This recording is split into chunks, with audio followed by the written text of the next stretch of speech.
نون league اوچھے ہتھکنڈوں پر اتر آئی۔ پنجاب کے ضمنی انتخابات جیتنے کے لیے میڈیا کو کنٹرول کرنے کی پلاننگ شروع کر دی۔ نون لیگ حکومت نے اسٹریٹجک میڈیا سیل بحال کرنے کا فیصلہ کر لیا۔ ذرائع کے مطابق ماضی میں یہ سیل مریم صفدر کی زیر نگرانی کام کرتا تھا۔ سیل کا ٹاسک عمران خان اور پی ٹی آئی کو ریاست مخالف ثابت کرنا ہوگا۔ سیل میڈیا کے لوگوں کو خاص طور پر استعمال کرے گا۔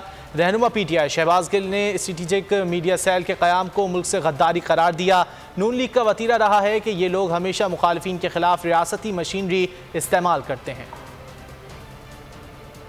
ان کا یہ پرانا وتیرہ ہے، یہ کوئی نیا وتیرہ تو نہیں ہے ان کا۔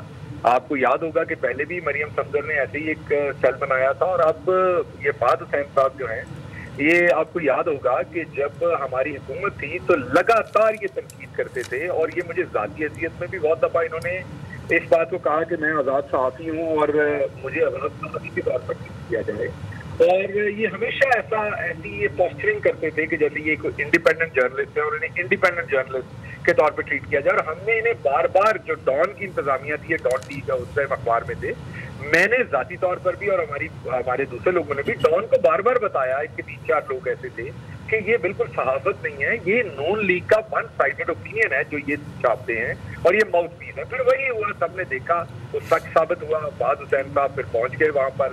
اب یہ جو گنونا کھیل کھیلنے جا رہے ہیں فہد حسین کی نگرانی میں، یہ میں تو کہوں گا ملک سے غداری ہے جو یہ کرنے جا رہے ہیں۔ غداری ملک سے اس لیے ہے کہ آج پاکستان کی جو سب سے زیادہ پاپولر لیڈر ہے، بلکہ عالم اسلام کا سب سے پاپولر لیڈر ہے، وہ عمران خان ہے۔ آج پاکستان کی سب سے پاپولر جماعت جو پاکستان تحریک انصاف ہے۔ اس سے بڑی غداری کیا ہوگی کہ ریاستی مشینری کو استعمال کر کے، ریاستی ریسورسز کو استعمال کر کے ملک کے سب سے پاپولر ترین لیڈر کے اوپر حملہ آور ہونا، اس کی جماعت پر حملہ آور ہونا۔